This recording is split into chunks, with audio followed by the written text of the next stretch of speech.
आप देख रहे हैं न्यूज ऑफ इंडिया ट्रू। मैं ज्योति सक्सेना। आज जिस तरह से एक के बाद एक लोनी भाजपा विधायक नंद किशोर गुर्जर ने शिक्षा एवं विकास तथा सहायता सभाओं को संबोधित किया और संबोधन में अपने अभी तक के कार्यों से अवगत कराया और आगे की कार्य प्रणाली योजनाओं को बताया, वे अपने आप में यदि जल्द संभव होती हैं तो लोनी देश के पूर्ण विकासशील शहरों में तब्दील हो जाएगा। देखिए हमारे संवाददाता फुरकान सलमानी की रिपोर्ट। आज भाजपा विधायक नंद किशोर गुर्जर ने लगातार कई सभाओं को संबोधित किया। प्रथम लोनी ब्लॉक में आयोजित हुए समरता शिक्षा अभियान में मुख्य अतिथि के रूप में भाग लेते हुए अपने विचारों को व्यक्त किया तथा कोरोना महामारी के बीच अध्यापकों द्वारा विद्यार्थियों को शिक्षा प्रदान करने के विभिन्न सफल प्रयासों को सराहा एवं बच्चों के लिए आए निःशुल्क स्वेटर, जूते आदि सामग्री को वितरित किया। उसके पश्चात लोनी तहसील में आयोजित गरीब निराश्रित लोगों में कंबल बांटे। उसके बाद बिना समय व्यर्थ किए लोनी रजिस्ट्रार कार्यालय पहुंचे, जहां सैकड़ों वकीलों ने उनका स्वागत किया तथा कई दिनों से रजिस्ट्रार कार्यालय द्वारा कार्य न होने की समस्या से अवगत कराया, जिसको गंभीरता से लेते हुए विधायक ने जल्द समाधान का आश्वासन दिया।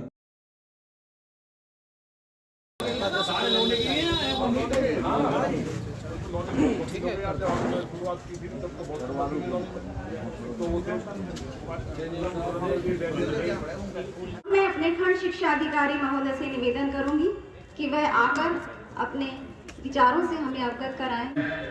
उत्तर प्रदेश सरकार के द्वारा बहुत सारे काम बेसिक शिक्षा में कराए जा रहे हैं, जिसमें एक सबसे महत्वपूर्ण काम है मिशन प्रेरणा, जो 4 सितंबर 2019 को माननीय मुख्यमंत्री जी के द्वारा पूरे प्रदेश में लागू किया गया था और वो बहुत तेजी से अपना काम कर रहा है। इस प्रेरणा मिशन के अंतर्गत हमें लक्ष्य दिए गए हैं कक्षा 1 से 5 तक के, वो सब आपको पता है, वो भाषा और गणित के लिए दिए गए हैं। तो उनके अंतर्गत वो लक्ष्य हमें प्राप्त करने हैं। तो हमसे पूछा गया था कि आप ये लक्ष्य कब तक पूरा कर लेंगे। उन लक्ष्यों को पूरा करने के लिए हमने मार्च 2021 का समय दिया था। हालांकि अब क्योंकि स्कूल बंद हो गए, हो सकता है एक्सटेंड करना पड़े, लेकिन सरकार की मंशा ये है कि 22 मार्च 2022 तक, मार्च तक ये सारे प्रदेश प्रेरणा ब्लॉक, प्रेरणा जिला, प्रेरणा प्रदेश में परिवर्तित हो जाएगा।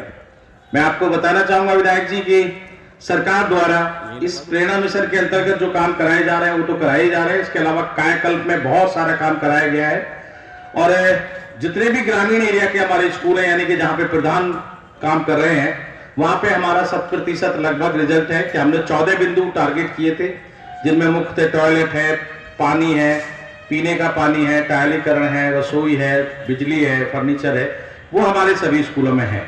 जो नगर क्षेत्र की बात है, लौनी नगर पालिका जिस तरीके से, उसके लिए भी शासन जिस तरह से एक निर्देश हो गए हैं कि जिस तरीके से ग्राम पंचायतों ने अपने पैसे का उपयोग करके स्कूलों को सही कराया था, उसी तरीके से जो भी वित्त आयोग का पैसा आता है, नगर पालिका में जो भी पैसा आता है, उससे उनको स्कूल ठीक कराने हैं और इस क्रम में प्रक्रिया शुरू भी हो गई है।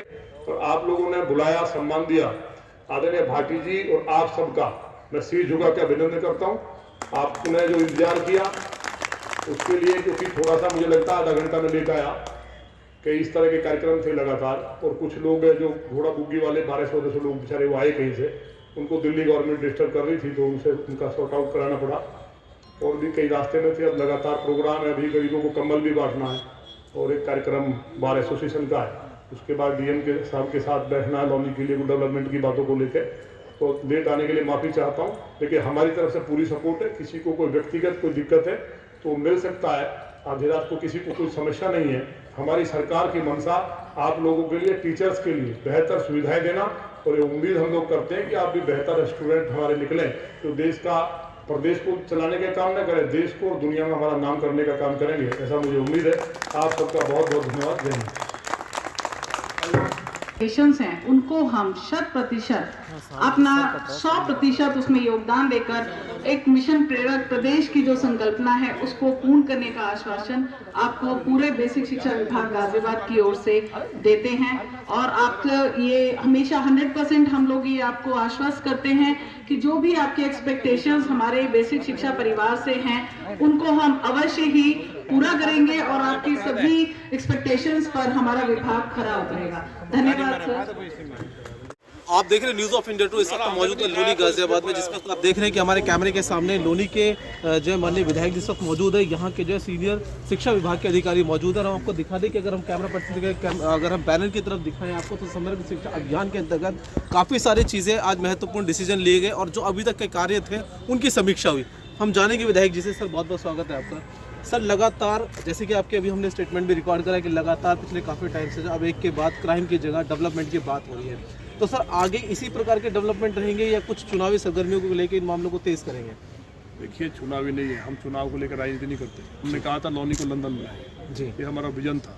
लौनी को हमने दिल्ली से अच्छा बना दिया। लौनी की सड़कें दिल्ली से अच्छी है और हम लोग जो इंडिया के हाईटेक सिटी है उनको हम 6 महीने के अंदर उस तरह की व्यवस्था हम करने जा रहे हैं। उसके बाद हम यहाँ म्यूजिकल गार्डन्स और दूसरी जो यहाँ के जैसे जो ज़मीन सरकारी है उसमें पार्क अच्छे ये सारी बनाने के लिए उनको भूमाफियाओं के खिलाफ अभियान चला रहे हैं, आप लोग देखते होंगे। और बिजली, सड़क, पानी, शिक्षा, चिकित्सा, कानून व्यवस्था के क्षेत्र में लौनी जैसा कहीं नहीं है। आज लौनी स्वर्ग है। इस लौनी के अंदर लोग आते हुए डरते थे, आज उस लौनी के अंदर लोग सुकून से रहते हैं। और हमने कहा था कि लौनी के अंदर रहने वाला हर भाई हमारा भाई है और हमारी बहन हमारी बहन है। अगर किसी ने उसको छेड़ा तो वो बचेगा नहीं। आज पूरी लौनी के लोग मिलजुल करके लौनी के विकास के लिए काम कर रहे हैं। उन सबको मैं बधाई देता हूँ। आज बहुत शानदार कार्यक्रम किया है। आदरणीय पवन भाटी जी हमारे खंड विकास शिक्षाधिकारी हैं और उनके साथ त्यागी जी और राजकुमार जी और पूरी टीम ने मिल करके, और मुझे उम्मीद है माननीय मुख्यमंत्री जी की मंशा के अनुसार जो हम चाहते हैं कि सर्व शिक्षा अभियान और समग्र विकास बच्चों का हो, उसको लेकर के जो भी गाइडलाइन है उन पर सारे टीचर्स मिल करके काम कर रहे हैं। तो मैं भाटी जी को बधाई देता हूँ और यहाँ आए हुए सभी शिक्षकों को बधाई देता हूँ। और मेरी तरफ से जो भी बनेगा, हम लोगों ने 1 करोड़ का फर्नीचर दिया और स्कूलों के लिए भी लगातार सरकार काम कर रही है कि उनके दिशा बता पा रहे हैं। सर बहुत बहुत धन्यवाद। सर दूसरा सवाल हमारा भाटी से रहेगा कहीं ना कहीं, क्योंकि जो वरिष्ठ अधिकारी हैं इस वक्त वो हमारे सामने कैमरे के सामने मौजूद है, जिनके सहयोगियों ने मिलकर, अध्यापकों ने मिलकर, टीचर की जितने भी शिक्षा व्यवस्था है वो लोनी को बेहतर बनाने में एक बहुत बड़ा सहयोग रहा है। और हमने लगातार अपने चैनल पे कुछ कवरेजेस दिखाई, क्योंकि बहुत सारी चीज़ें अक्सर पत्रकार ढूंढते हैं नेगेटिव रिपोर्ट्स, लेकिन पॉजिटिव भी दिखानी चाहिए जहाँ पर एक बड़ी मेहनत होती है। सर बहुत बहुत स्वागत है आपका हमारे चैनल में। Thank you. सर पूछना चाहूँगा कैसे पॉसिबल हो, क्योंकि कोरोना काल के अंदर जहाँ पर निकलना अपनी जान को गंवाने जैसी बात थी, वहाँ पर ये तमाम जो है मेहनतें करना और ये तमाम अध्यापकों का और शिक्षकों का एकजुट होना सर बड़ा असंभव सी बात थी, लेकिन कैसे पॉसिबल है उसके बाद थोड़ा सा बताएं। इस संबंध में मैं आपको बताना चाहूँगा कि हमने कोरोना को चैलेंज के रूप में लिया और जब हमने देखा कि हमारे बच्चे तो स्कूल आ नहीं सकते हैं, तो हमने कुछ दिन स्कूल बंद रहने के बाद अध्यापकों को स्कूल बुलाना शुरू किया। और उस दौरान हमारे पास जो टाइम था उसको हमने ऑपरेशन कायाकल्प जो हमारा चल रहा है, जिसके अंतर्गत हमने अपने विद्यालयों में सारे जितनी भी मूलभूत आवश्यकता उनको पूरा करने के लिए जो कार्य होना था वो हमने उस दौरान किया। और इस दौरान जब हमने देखा कि हमारे बच्चे क्योंकि स्कूल से आ नहीं रहे, कहीं ऐसा नहीं हो कि एजुकेशन से छूट जाए, तो उसके लिए हमने ऑनलाइन शिक्षा की शुरुआत की। और ऑनलाइन शिक्षा के अंतर्गत हमने कई एक्सपेरिमेंट किए। पहले हमने व्हाट्सएप ग्रुप बनाए बच्चों के, फिर हमें पता चला कि कुछ टीचर अभिभावकों के पास फ़ोन नहीं है उस टाइप के, तो हमने फिर सरकार से बात की और सरकार ने दूरदर्शन पे 9 बजे से और 1 बजे के बीच में विशेष कार्यक्रम कक्षा 1 से 8 तक के और 9 से 12 तक के चलाए। तो हमने अपने बच्चों को अवगत कराया, अभिभावकों को, कि इस टाइम पे इस तरीके के प्रोग्राम आते हैं। इस तरीके से हमने उस चीज़ को जो हमारे लिए चुनौती थी उसको चैलेंज के रूप में स्वीकारा और हमारे टीचरों ने और हमने एक प्लान बना करके इसको पूरा किया। अच्छा सर, एक रिसेंट चुनौती और आपके सामने आई थी जहाँ पर आपने देखा था कि बहुत सारे शिक्षक जो है धरने पर बैठने के लिए तैयार थे, जो शिक्षक जो है एफिल्डेड हैं ओनली गवर्नमेंट से, तो उसको कैसे शॉर्ट आउट किया, क्योंकि वो उनके स्कूलों का नुकसान होता है। वो मान्यता प्राप्त स्कूल थे, उसके लिए हमने सरकार ने निर्णय लिया कि फीस लेने के लिए मना नहीं किया था स्कूलों से, ताकि उन लोगों की रोजगार ना जाए टीचरों का। और अगर ऐसी कहीं समस्या आई तो उस पर काम किया गया और लोगों को रोका गया कि टीचरों को ना निकालें। बच्चों को दोबारा प्रैक्टिकली वापसी तक क्या उम्मीद लग रही है? उम्मीद ये है कि अभी हम ये मान के चलें अगर आज स्थिति यही रही तो शायद 15 जनवरी तक हम 6 से 8 वाले स्कूल खोल देंगे। 6 से 8 1 से 5 वाले बहुत बहुत शुक्रिया। तो देखा आपने कि किस तरह से जो है बताया यहाँ के जो शिक्षक अधिकारियों ने, और हम आपको दिखाएंगे कि हमारा कैमरा पर्सन से कहेंगे कि यहाँ पर दिखाएं कि तमाम वो अध्यापक जो है अध्यापकगण भी इस वक्त हमारे साथ मौजूद हैं, जो कहीं ना कहीं अपनी समस्याओं को भी इन्होंने रखा है और समस्याओं को रखने के बाद अपनी बात जो है इतने बड़े प्रोग्राम के अंदर बिल्कुल स्पष्ट रखी कि कुछ अध्यापकों का सवाल भी यहाँ पर आया कि जिनके यहाँ कुछ शुरुआत हो तो गई है लेकिन वो शुरुआत अभी पूरी नहीं हुई है। पूछना चाहेंगे मैम, आप कौन से जो है स्कूल से, कौन से विद्यालय से? सोली नंबर 1 स्कूल से हूँ।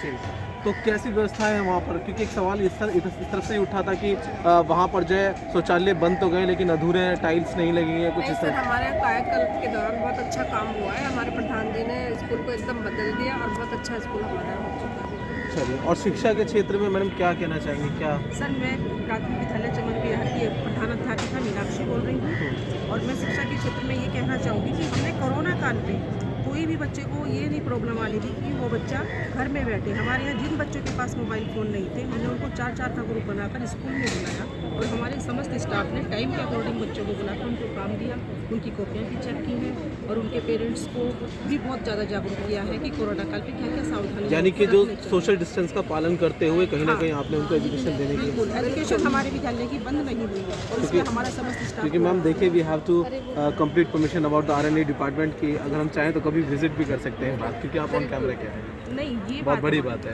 नहीं हम भी सोशल डिस्टेंसिंग का आप हमारे स्कूल में आइए और देखिए हमारे बहुत अच्छे तरीके से पढ़ाई हो रही है और सारी चीज़ें हम लोग मेंटेन कर रहे हैं, मास्क वगैरह, सोशल डिस्टेंसिंग और अच्छा सब पढ़ाया जा रहा है। That's fantastic. और सर कोई कुछ कहना चाहेंगे?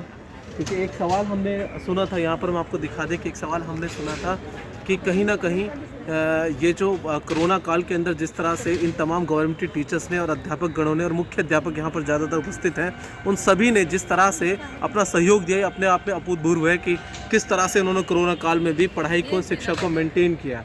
अब देखने वाली बात यह होगी कि किस तरह से आप हमारे लाखों करोड़ों व्यूअर्स इन तमाम लोगों की मेहनत को, इन तमाम गुरुओं की, अध्यापकों की मेहनत को किस तरह से देश के कोने कोने तक पहुँचाते हैं, ताकि देश के वो स्कूल भी जो व्यवस्था के अनुरूप नहीं चल रहे हैं वो भी कहीं ना कहीं मेहनत करें और इनसे एक शिक्षकों से शिक्षा हासिल करें और कहीं ना कहीं आगे बच्चों की पढ़ाई में, उन बच्चों की पढ़ाई में भी तरक्की हो सके जो कहीं ना कहीं शिक्षा से इस वक्त कोरोना काल के अंदर वंचित हैं। और बने रहे न्यूज़ ऑफ इंडिया 2 के।